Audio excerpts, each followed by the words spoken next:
이 시간 말씀은 요한복음 18장 1절부터의 말씀입니다. 오늘 말씀의 제목은 순종의 걸음을 걸어가신 예수. 순종의 걸음을 걸어가신 예수님에 관하여서 요한복음 18장 말씀을 통해서 살펴보도록 하겠습니다. 첫째 아담이 순종치 않음으로 인해서 모든 인류가 다 타락을 했었습니다. 그렇지만은 둘째 아담 되시는 예수님께서 순종하심으로 인해서 모든 인류를 다 구원을 하게 되었습니다. 우리가 예수님께서 하나님의 뜻에 순종하셔서 걸어가신 길에 대해서 깊이 알아야 할 그 의의를 이제 요한복음 18장을 통해서 우리가 살펴볼 수 있습니다. 예수님께서는 하나님의 뜻에 순종하셔서 어떤 길을 걸어가셨는가? 순종의 걸음을 걸어가신 우리 예수님의 걸어가셨던 그 길은 어떤 길이었는가 하는 것을 요한복음 18장을 통해서 보도록 하겠습니다. 첫 번째는 순종의 걸음을 걸어가신 우리 구주 예수 그리스도, 우리 예수님께서는 숨기지 않고 자원하신 길을 걸어가셨습니다. 숨기지 않고 자원하신 길이었습니다. 은 30에 우리 예수님은 종의 몸값으로 팔리셨습니다. 그래서 예수님을 은 30에 팔았던 가룟 유다가 길을 인도해서 예수님께서 자주 기도하러 가셨던 곳을 가룟 유다는 잘 알고 있었습니다. 예수님께서는 예루살렘에 계실 때 감람산에 저녁에 기도하러 가셨습니다. 그래서 예수님이 자주 기도하러 가셨던 장소인지라 가룟 유다는 그곳을 이렇게 알고 있었습니다. 그래서 3절에 보면은 가룟 유다가 군대와 및 대제사장들과 바리새인들에게서 얻은 하속들을 데리고 등과 횃불과 병기를 가지고 거리로 오는지라 그랬습니다. 이 악의 무리, 사탄의 무리들을 이끌고 예수님을 잡으러 온 것이었습니다. 예수님께서는 4절 말씀대로 그 당하실 일을 다 알고 계셨습니다. 그래서 한치도 물러섬이 없이 오히려 예수님께서 앞으로 나가셨습니다. 다 아시고 나아가 가라사대. 우리 사람들의 모습은 악의 무리나 강력한 자기에게 해를 끼칠 강력한 세력이 자기를 잡으러 온다. 또 자기와 거리와 좁혀진다 그러면 사람들은 움찔하고 뒤로 물러서거나 숨는 것이 우리 인간의 연약한 모습입니다. 그렇지만 예수님께서 가룟 유다에 의해서 예수님을 잡으러 왔던 그 무리들에 대해서 조금도 뒤로 물러서거나 자신을 숨거나 또 비겁하게 도망가거나 그렇게 하시지 않고 오히려 나아가 가라사대 너희가 누구를 찾느냐. 예수님은 다 알고 계셨지만은 그들에게 그렇게 물으신 것입니다. 대답하되 나사렛 예수라 하거늘 가라사대 내로라. 예수님께서 내가 너희들이 찾는 나사렛 예수다. 너희들은 지금 나를 잡으러 오지 아니하였느냐. 너희들이 찾는 이가 바로 나다. 내로라. 이렇게 말씀하셨습니다. 그를 파는 유다도 저희와 함께 그 무리들과 함께 서 있었습니다. 그래서 순종의 걸음을 걸어가신 우리 예수님께서는 숨기지 않고 자신들에게 예수님 자신에게 해를 끼칠 그 무리들에 대해서 자신을 숨기지 않고 자원하신 그런 길을 걸어가셨습니다. 아멘. 그 십자가의 고난의 길을 스스로 원하셨다는 겁니다. 강요에 의해서도 아닙니다. 또 아니면 어떤 악의 세력에게 굴복해서 끌려가신 것도 아니었습니다. 예수님은 마음만 잡수신다면은 7영이 더 되는 하늘의 천군의 군대를 부르셔서 그들을 단번에 없애어 버리실 수도 있었습니다. 그렇지만은 우리 예수님께서는 그 길을 스스로 원하셔서 자원해서 가셔야만이 하나님이 죄인된 인간들을 살리시고자 하신 그 뜻이 이루어질 것이기 때문에 그 십자가는 자신이 지셔야 될 것이기 때문에 숨기지 않고 자원하신 그 길을 예수님께서는 걸어가셨습니다. 예수님께서는 원수들이 당신을 죽이기 위하여 잡으려고 왔을 때 조금도 자신을 숨기지 않았습니다. 그리고 내가 너희들이 찾는 나사렛 예수다 이렇게 말씀하셨습니다. 만약 예수님께서 어떤 한 인간의 모습처럼 어디에 숨어 계시다가 원수들에게 잡혀갔다면 그때부터는 만민을 대속하는 제사가 될 수가 없었습니다. 왜냐하면 그 십자가는 억지로 진 십자가이기 때문입니다. 십자가라는 것은 억지로 진 십자가는 그게 온전한 십자가가 결코 될 수 없습니다. 우리에게도 일정 부분 십자가들이 다 지워져 있습니다.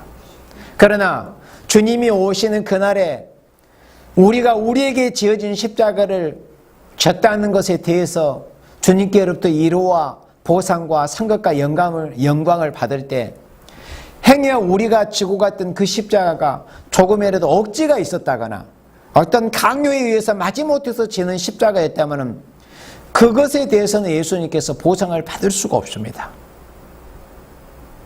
자원해서 예수님처럼 스스로 원해서 감사해서 하나님께서 독생자를 주신 그 은혜와 그 사랑에 감사해서 주님이 앞서가신 그 길을 저도 따라가겠습니다. 주님의 그 남은 고난을 제 육체에 채우겠습니다. 그렇게 자원하는 마음으로 십자가를 지고 가야 합니다. 예수님께서 누가복음 9장에 너희에게 지어진 십자가를 너희가 지고 나를 따르지 않으면 결코 나와 상관이 없을 것이라고 그렇게 말씀했습니다. 십자가라는 것은 여러 가지 거룩한 속성이 있지만은 자원한다는 이런 속성이 있어야 합니다. 자원해야 됩니다. 결코 강요나 힘에 못 이겨서 억지로 이게 아니고 스스로 원해서 가는 겁니다. 그런 모습을 예수님이 보여주신 것입니다. 그렇다면 예수님의 지체가 되었고 작은 예수가 된 우리들도 앞서가신 우리 구주 예수님께서 앞서가신 그 길, 순종의 걸음을 걸어가셨던 그 예수님처럼 우리도 우리에게 지어진 십자가가 다 있습니다. 우리의 가정에 지어진 십자가, 또 우리 교회가 감당해야 될 십자가, 그런 십자가들이 있는데 이 십자가는 숨기지 않고 자원함으로 지고 가는 십자가가 되어야 한다는 것입니다. 아멘. 예수님께서는 그들을 대해서 너희들이 잡으러 온 사람이 바로 나이지 않느냐, 내가 나사렛 예수이니 나를 잡아가라고 그렇게 자원하는 마음을 가지고 나가셨으므로 이미 그때부터 예수님은 승리를 이루신 겁니다. 아멘. 우리 사람은 중심이 어떤 사상과 어떤 마음을 가졌느냐, 그 시간부터 벌써 마귀를 이기는 시간이 됩니다. 그러나 마음에서, 사상에서, 중심에서 무너지고 약해져 있다면 그 시간부터는 마귀에게 지는 시간이 되는 것입니다. 그러나 예수님께서는 자원하는 심정을 가지셨습니다. 그래서 예수님께서 하신 말씀대로 내가 세상을 이겼다, 너희들은 담대해라, 예수님께서 이렇게 승리하시는 모습을 보여준 겁니다. 어떤 모습으로요? 그 십자가의 고통이 당신한테 가까이 다가왔을 때 조금도 피하거나 물러섬이 없이 자원하는 마음으로 가지시는 그 시간부터 예수님은 완전 승리를 이루시는 그 시간으로의 출발이 된 겁니다. 아멘. 자원하는 마음을 가지셨으므로 이때부터 마귀를 이기는 시간이 되었습니다. 그러므로 우리들도 우리 주 되시는 예수님을 위해서 십자가를 질 일이 올 때 주님의 이름으로 인하여서, 주님의 복음 때문에, 하나님의 이름 때문에, 성부 여호와 하나님의 이름 때문에, 하나님의 말씀 때문에, 하나님의 뜻이 이루어지는 일 때문에 우리가 십자가를 져야 할 일이 있다면은 우리들도 자원하는 그런 마음을 가지고 있어야 합니다. 자원하는 마음. 십자가를 지러 올 때 담대히 나가지를 못하고 변명을 한다든지 도망을 간다든지 한다면 그 시간부터 하나님 앞에 인정을 받지를 못하게 되는 것입니다. 평안하다고 자원하고 괴롭다고 원치 않는 것은 순종하는 종의 모습이나 종의 생활이라고 할 수가 없습니다. 사람들은 평안하고 좋고 좋아 보이고 결과가 뻔히 좋은 결과를 보이면은 많은 사람들이 달라붙어서 하려고 합니다. 그러나 이렇게 볼 때 계산을 해보고 결과를 넌지시 생각을 해볼 때 좋지 않은 결과나 또 어떤 괴로움이나 자신이 담당해야 될 무거운 짐이나 십자가에 보인다면 선뜻 거기에 자원하려고 하지를 않습니다. 이것이 인간들의 모습입니다. 그렇지만은 우리 기독교라는 것은 기독교의 교주가 되시는 예수님께서 숨기지 않고 자원하시는 길을 가셨기 때문에 그리스도의 종된 우리들도, 예수님의 제자되고 작은 예수된 우리들도 우리에게 십자가가 있을 때, 십자가 질 일이 있을 때 우리의 자신을 숨기지 않고 자원함으로 나아가는 이런 일이 있어야 된다. 아무리 평안하다고 할지라도 주의 뜻이 아니라면 원치 않는 사람이 되어야 됩니다. 그래야 하나님 앞에 받을 사상과 하나님이 받으실 만한, 그리고 하나님께 받을 왕권을 받을 사상과 중심을 가졌다고 볼 수가 있습니다. 어떤 사람이 중심의 주를 위해서 괴로움을 받는 것을 싫어한다면은 주님의 십자가와는 방향이 다르기 때문에 그 사람은 기도한다고 할지라도 응답을 받을 수가 없는 것입니다. 주를 위해서 괴로움을 받는 것, 그것도 자원하는 마음으로. 주님은 저를 위해서 십자가를 지고 가셨습니다. 주님은 저를 위해서 생명까지 내어주셨습니다. 물과 피를 다 쏟아주셨습니다. 그런데 제가 주님을 위해서, 주님의 뜻을 이루는 일을 위해서 제가 무엇을 드리지를 못하겠습니까? 우리가 순종한다고 한들 어떻게 주님처럼 순종하는 모습을 볼 수가 있겠습니까? 그렇게 할 수 없습니다. 우리는. 우리 예수님은 아버지의 뜻에 죽기까지 자신의 모든 것을 내어놓으시고 죽기까지 순종하신 그런 순종의 걸음을 걸어가셨습니다. 그렇다면 우리들은 그런 모습을 본받고 하다못해 그런 흉내라도 내야 될 것 아닙니까? 우리가 주님과 같은 순종을 다 할 수는 없다 할지라도 그래도 순종의 모습을 보이는 그런 종된 생활을 우리는 해야 됩니다. 그것이 그리스도인의 생활입니다. 그러므로 우리는 기도할 때 주님을 위해서 수고할 수 있는 사람이 되게 해달라고 우리가 기도해야 됩니다. 그래야만이 하나님께로부터 일할 수 있는 능력이 오게 되는 것입니다. 우리가 우리의 자신의 어떤 부귀와 영화, 영달을 위해서 우리가 구하고 우리가 구하는 것들이 정욕적인 구함이 되는 것이 아닌 주를 위해서 수고할 수 있는 사람이 되기를, 하나님의 뜻이 이루고 우리가 주 앞에 뭘 드린다면 주의 뜻이 이루어지기를 우리가 구하는 사람이 되어야 됩니다. 그래야 하나님 앞에 응답을 받을 수가 있습니다. 주님을 위해서 수고할 수 있는 사람이 되게 해주세요. 이렇게 기도해야만 하나님께로부터 하나님의 일을 할 수 있는 능력이 오게 되는 것입니다. 하나님의 일은 하나님께로부터 능력을 받지 않고는 할 수가 없습니다. 하나님의 일이라는 것은 세상 일과는 다릅니다. 주의 일이라는 것은 주님께로부터 능력이 임함으로 인하여서 주의 일을 할 수가 있습니다. 마음은 온이라고 할지라도 주님께로부터 능력과 지혜를 받지 못하고 어떻게 우리가 하겠습니까? 그래서 우리는 주님을 위해서 수고할 수 있는 사람이 되게 해주세요. 주님을 위해서 일할 수 있는 사람이 되게 해주세요. 이렇게 우리가 하나님 앞에 기도해야만이 주님께로부터 능력이 임하고 또 인간 종말에 남종과 여종들에게 부어주시는 마지막 늦은 비의 성령의 신의 역사를 우리가 받을 수 있습니다. 요한계시록 6장 9절에서 보면 이런 모습이 나옵니다. 순교자의 영혼들이 하나님의 제단 앞에서 호소하고 부르짖는 그런 모습이 나옵니다. 우리의 피를 언제까지 신원해 주시지 않겠습니까? 그분들이 누구였습니까? 하나님의 말씀과 저희의 가진 증거를 인하여 죽임을 당한 영혼들이라고 그렇게 요한계시록 6장 9절에서는 말씀을 했습니다. 그분들은 억지로 죽임을 당한 사람들이 아니었습니다. 하나님의 말씀을 전하기 위해서, 예수님을 증거하기 위해서 불타는 마음으로 말씀을 증거하다가 죽임을 당한 순교자들입니다. 우리 역시도 괴로움이 우리 앞에 닥쳐올 때 이것을 피하려고 하지 말고 이기고 나가려고 하는 사람이라면 더 큰 어려움이나 환난이 올지라도 승리할 수 있는 강한 힘을 주님께로부터 받게 되는 것입니다. 주님께서 자원에서 고난을 받으셨으므로 주의 능력은 누구에게 오느냐? 괴로움을 자원하는 자에게 주님의 능력이 임하게 된다 하는 말씀입니다. 순종의 걸음을 걸어가신 주님에 있어서 두 번째는 6절로 9절 우리 합독에 올립니다.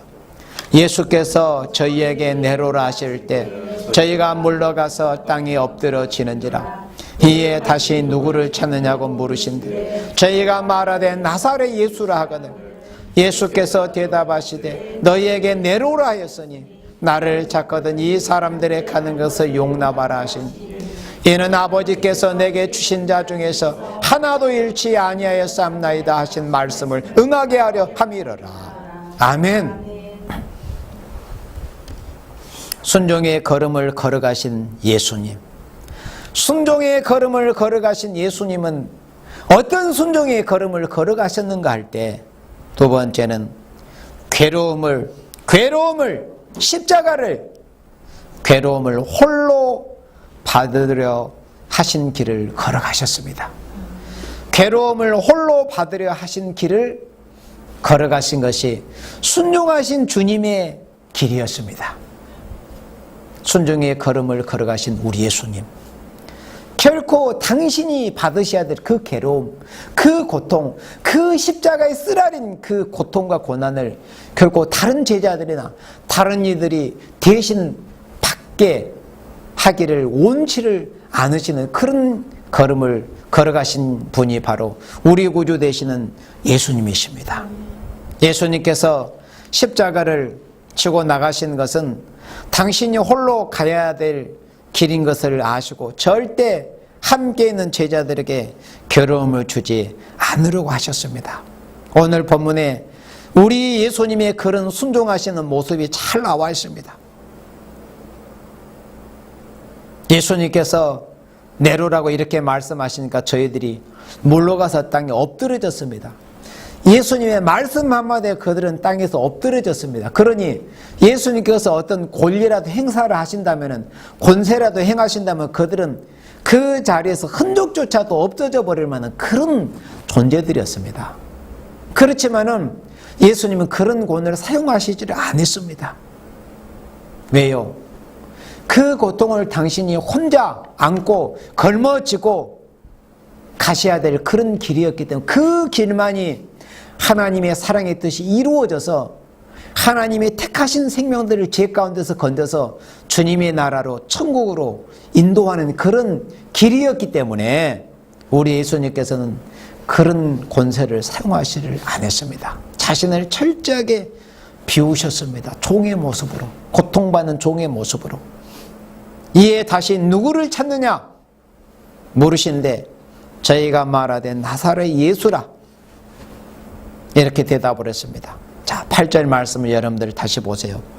예수께서 대답하시되 너희에게 내로라 하였으니 나를 찾거든 이제 나를 너희들이 찾지 않았느냐. 그러니 이 사람들은 누굽니까? 11명의 제자들입니다. 이미 가룟 유다는 배신자였습니다. 그도 그의 정한 길을 가고 있었던 것 뿐이었습니다. 이 11 제자들이 나를 놔두고 나를 배신하고 도망가지만은 이 사람들의 가는 것은 용납해라. 너희들의 목표는 나지 않느냐.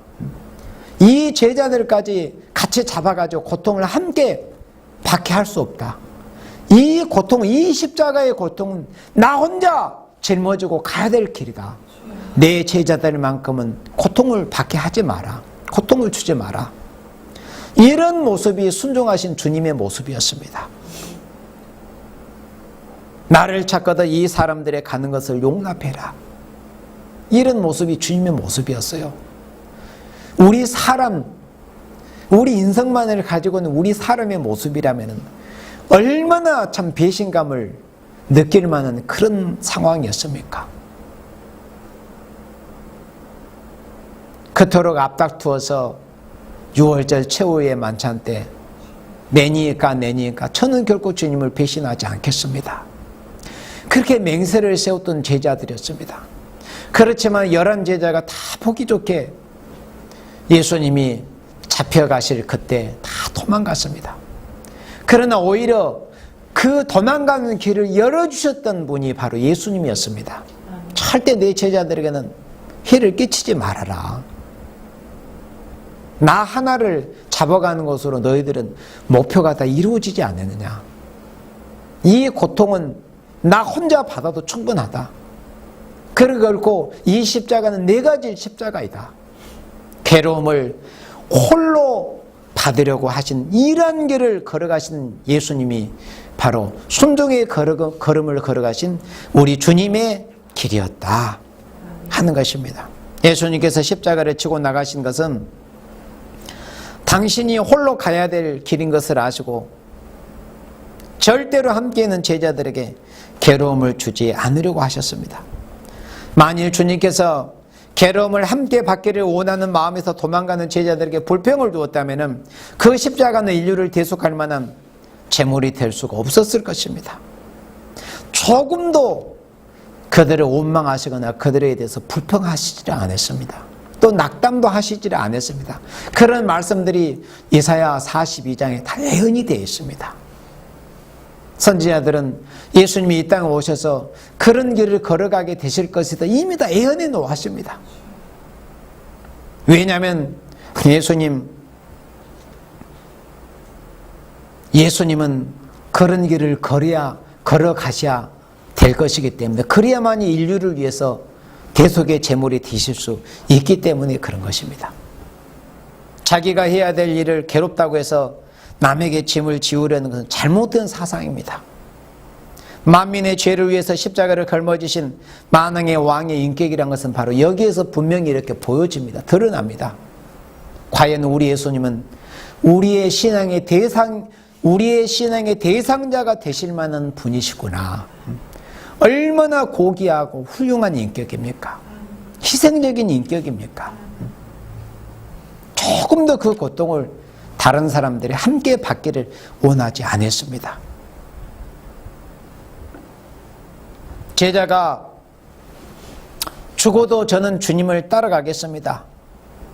그렇지만 주님은 그것을 원치를 안 했습니다. 사실은. 그리고 그 제자들은 그때 당시에 말은 그렇게 했지만은 주님의 그 십자가의 고난에 함께 동참할 만한 그러한 신앙과 인격이 아직은 되지 못했음을 예수님은 다 알고 계셨습니다. 그들은 아직 성령을 받지를 못한 상태였기 때문에. 그래서 예수님께서 십자가에 못 박혀 죽어서 부활해서 성령을 부어주심으로만이 그들은 일할 수 있는 제자들이었습니다. 그래서 예수님께서 부활 승천하실 때를 앞에 두고 너희들은 아버지의 약속하신 것을 기다려라. 예루살렘을 떠나지 말고 성령의 권능을 받아야만이 너희들은 복음을 전할 수 있고 일할 수 있다. 예수님이 그렇게 말씀을 하신 것입니다. 성령을 받기 전에는 예수님이 가신 그 십자가의 골고대 언덕을 함께 갈 수가 없다는 것을 아셨던 거예요. 제자들의 그런 신앙과 인격과 그들의 상태를 아신 겁니다. 예수님께서는.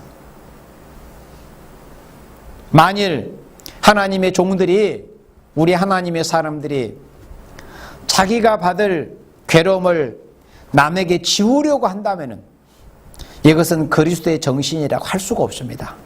우리 그리스도인들은 어쨌거나 우리 자신들이 져야 될 십자가가 분명히 다들 있습니다. 우리가 져야 될 그 십자가를 다른 사람이 함께 지기를 원한다거나 또 내가 져야 될 그 짐을 다른 사람들에게 지우려고 한다거나 그렇다면 그것은 그리스도인의 바른 정신이 아닙니다. 그리스도의 정신이 아닙니다. 예수님과는 다른 길입니다. 무엇이 잘 되면은 자기가 맡아서 하려고 하고 또 잘 되지 않으려면은 잘 되지 않고 괴로움이 오면은 그 책임을 남에게 지어보려고 한다는 것은 이것은 예수님과 같은 그런 모습이 아니고 왕권받을 인격이 아닙니다. 또 오늘날 교회의 지도자가 어려운 일을 감당할 수 있는 힘조차 없는 어린 양떼들에게 자기가 할 사명을 같이 하자고 무거운 짐을 걸머지운다거나 또 교인들에게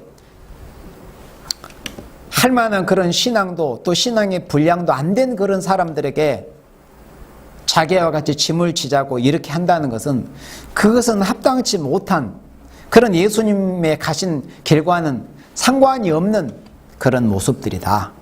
또 어떤 종이 교회 양떼들이 자기와 같이 못한다고 불평을 두면은 억지로 일을 하라고 그렇게 명령만 한다면은 그건 역시도 잘못된 겁니다. 그러니까 우리는 예수님이 순종의 걸음을 걸어가신 그런 길, 그런 모습을 통해서 교회의 목자들이나 우리 그리스도인들이 앞서가신 예수님이 걸어가신 길을 통해서 우리는 배우고 익히고 또 그렇게 실천해 나가야 하는 겁니다.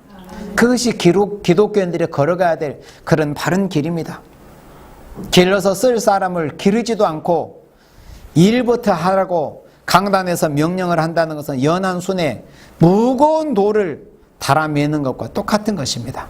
그래서 일을 하도록 하려면 일단 일꾼부터 길러야죠. 그리고 예수님의 그 모습을 잘 가르치고 예수님이 앞서가신 그 길을 잘 따를 수 있는 그런 상태, 그런 일꾼으로 이제 길러서 앞서가신 주님의 길을 잘 따라갈 수 있도록 이렇게 하는 것이 참된 목자, 바른 목자들의 모습입니다. 예수님께서는 어떤 순종의 걸음을 걸어가셨는가 할 때 세 번째로 10절로 11절을 합독에 올립니다. 이에 시몬 베드로가 검을 가졌는데 이것을 빼어 대제사장의 종을 쳐서 오른편 귀를 베어버리니 그 종의 이름은 말고라. 예수께서 베드로더러 이르시되 검을 집에 꽂으라. 아버지께서 주신 잔을 내가 마시지 아니하겠느냐 하시니라.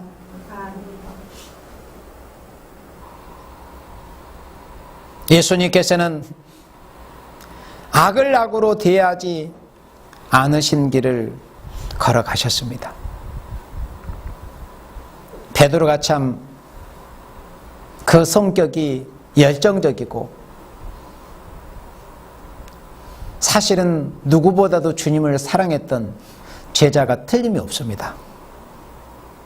그러나 예수님이 걸어가셔야 될 길이 어떤 길인가를 바로 알지를 못하면 잘못된 열심을 발휘할 수도 있습니다. 우리가 또 그것도 조심해야 합니다. 우리가 열심을 내고 뭔가 열정을 가지고 하는 데 있어서 이것이 하나님이 보시기에 바른 열심인가? 바른 열정인가? 항상 점검하면서 주님이 기뻐하시는 열심인가? 주님이 기뻐하시는 길을 우리가 가고 있는가를 항상 말씀 안에서 우리 자신을 점검하는 것이 끊이지 아니어야 됩니다. 그렇지 않으면 베드로처럼 잘못된 열심을 낼 수 있습니다. 그리고 하나님의 뜻을 오히려 자신은 열심을 낸다고 하는데 하나님의 뜻을 오히려 가로막는 그런 또 일을 할 수가 있습니다.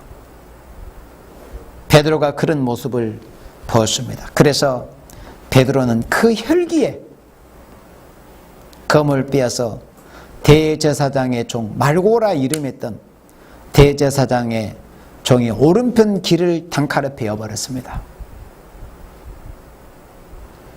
만약에 예수님께서 아버지의 뜻에 죽기까지 순종하신 그런 길을 걸어가신 인류를 구원하신 어린 양 메시아로서의 오신 분이 아니었다라면은 베드로를 칭찬했을 겁니다. 시원하다, 잘했다. 그렇지만은 오히려 예수님께서 베드로를 책망하셨습니다. 네 검을 집에 다시 집어넣어라. 칼을 꽂아라. 아버지께서 주신 잔을 내가 마시지 아니하겠느냐. 예수님께서 이렇게 말씀하셨습니다. 우리 예수님은 악을 악으로 대하지 않으신 길을 걸어가셨습니다. 순종의 걸음을 걸어가신 우리 예수님은 어떤 길을 걸어가셨는가 할 때 악을 악으로 대하지 않으신 길을 예수님께서는 걸어가셨습니다. 아버지께서 주신 잔을 내가 마시지 아니하겠느냐. 악을 악으로 대해서는 안 된다. 이 길은 내가 걸어가야 될 길이다. 시몬 베드로가 금을 뽑아서 대제사장의 종을 쳐서 그의 길을 베어버렸지만 그러나 예수님은 그 떨어진 길을 오히려 붙여주셨습니다. 그리고 말씀하시기를, 물론 마태복음 26장 52절에는 검을 쓰는 자는 검으로 망한단다, 그렇게 말씀하셨습니다. 여기 오늘 요한복음 18장에서는 이제 복음서 기자들이 각기 다른 각도에서 기록을 했어요. 그래서 예수님께서 걸으신 행적을 포절체로 완전하게 맞추기 위해서는 사복음서가 대조가 돼야 됩니다. 그러면은 퍼즐이 맞춰지듯이 모든 것이 다 맞춰집니다. 그러니까 성경은 진실하게 기록이 된 것이 알 수 있습니다. 여기 오늘 본문 11절은 검을 집에 꽂으라 이렇게만 말씀하셨지만 또 마태가 기록한 복음서에는 검을 쓰는 자는 검으로 망한다 이렇게 말씀하셨습니다. 그 말씀의 의미는 악을 악으로 대해서는 안 된단다 하는 것을 의미하는 말씀이었습니다. 그래서 예수님께서 걸어가신 길을 우리가 여기에서 이제 세 가지로 배워야 합니다. 첫째는 하나님께서 불쌍히 보시고 용서하실 때는 우리도 용서해야 됩니다. 하나님이 용서하시는 기간이 있거든요. 그것을 우리가 시대적인 구본으로 은혜시대라고 합니다. 은혜시대라는 것은 죄인을 불러서 용서하시는 기간이었습니다. 심판때가 되기 전입니다. 주님이 용서하시는 기간은 우리들도 우리에게 대해서 어떤 혐의가 있을지라도 용서를 해야 됩니다. 악을 악으로 대해서는 안 된다는 겁니다. 그리고 두 번째는 하나님께서 억울함을 당하라고 하실 때는 우리도 불평이 없이 순종을 해야 됩니다. 우리가 아까 들었던 요한계시록 6장 9절에 보면 억울하게 죽임을 당한 순교자들의 모습이 요한계시록 6장 9절로 11절에 보이잖아요. 그러면 그분들이 도망가지 못해서 순교를 당했을까요? 그분들은 다 각기 여러 모습으로 순교를 당하셨지만 그 순교를 면하기 위해서, 죽임을 면하기 위해서 도망갈 수 있는 그런 기회도 있었던 그런 종들이 있었어요. 그렇지만 왜 굳이 도망가지 않고 그렇게 순교를 당했겠습니까? 하나님께서는 억울함을 당하게 하실 때는 우리로 하여금 그리스도인들, 하나님의 택하신 종들로 하여금 억울함을 당하게 하실 때는 우리도 억울함을 당해야 되고 또 죽임을 당하게 하실 때는 죽임을 당해야 되는 거예요. 억울함을 당하게 하실 때는. 그러면 감사하는 거예요. 우리 여호와 세일교회도 마찬가지요. 지금 우리 여호와 세일교회가 이단이라는 그런 정죄를 받고 있고 그런 오명을 뒤집어 씌고 있습니다. 그렇지만은 우리가 거기에 대해서 어떤 세상의 법정으로 그걸 끌고 가가지고 변호사를 고용해가지고 우리가 왜 이단이냐? 세상의 어떤 법적으로 대처를 한다거나 또 악을 악으로 다른 형제자매들이 우리를 이단이라고 한다고 해서 우리를 이단이라고 하는 교회나 다른 형제자매에 대해서 우리를 이단이라고 하니까 여러분들이 당신들이 이단입니까? 이렇게 합니까? 하지 않습니다. 하나님께서 우리를 억울함을 당하게 하실 때는 이단 소리를 듣게 하시는 기간에는 그렇게 들어야 돼요. 그러나 하나님께서 그런 오명을 스가랴 3장에 있는 말씀처럼 그 대제사장의 더러운 옷을 벗기라고 하신 그런 말씀처럼 이제 그런 오해들이 벗겨지고 그런 오명들이 벗겨지고 또 미가 4장에 보면 시온이 더럽게 되기를 원하는 그런 사탄의 세력들이 다 꺾여질 때 모든 것이 명명백백하게 이제 드러날 그런 때가 옵니다. 그러나 그런 때가 되기까지는 하나님께서 억울함을 당하게 하실 때는 억울함을 당해야 되고 또 이단 소리를 듣게 하실 때는 이단 소리도 감사합니다. 하나님 바른 길을 가고 있을 때 이단 소리를 들으면 상급이잖아요. 그러나 자기가 진짜 잘못된 어떤 다른 우상을 섬기거나 다른 일을 신격화하거나 다른 일을 우상하거나 성경 말씀을 왜 곡해해서 잘못되게 바로 믿지 않고 허탄한 것을 믿고 따른다면 그건 이단 소리를 들어도 합당합니다. 그렇지 않겠습니까? 그러나 예수 바로 믿어보려고 하고 또 예수님 구름을 타고 또 오시는 그때 우리가 그리스도의 신부로서 칭찬받을 주의 날에 자랑할 것이는 종들로 우리가 서기 위해서 충성과 진실을 우리가 행해 나가는 그런 과정에서 억울함을 당하고 이단 소리를 만약에 듣는다면은 주님이 오셔서 얼마나 큰 영광으로 갚아주시겠습니까? 그래서 억울함을 당하게 하실 때는 우리가 감사합니다. 불평 없이 우리 주님이 그런 길을 가셨기 때문에 우리도 불평 없이 순종의 걸음을 걸어가야 합니다.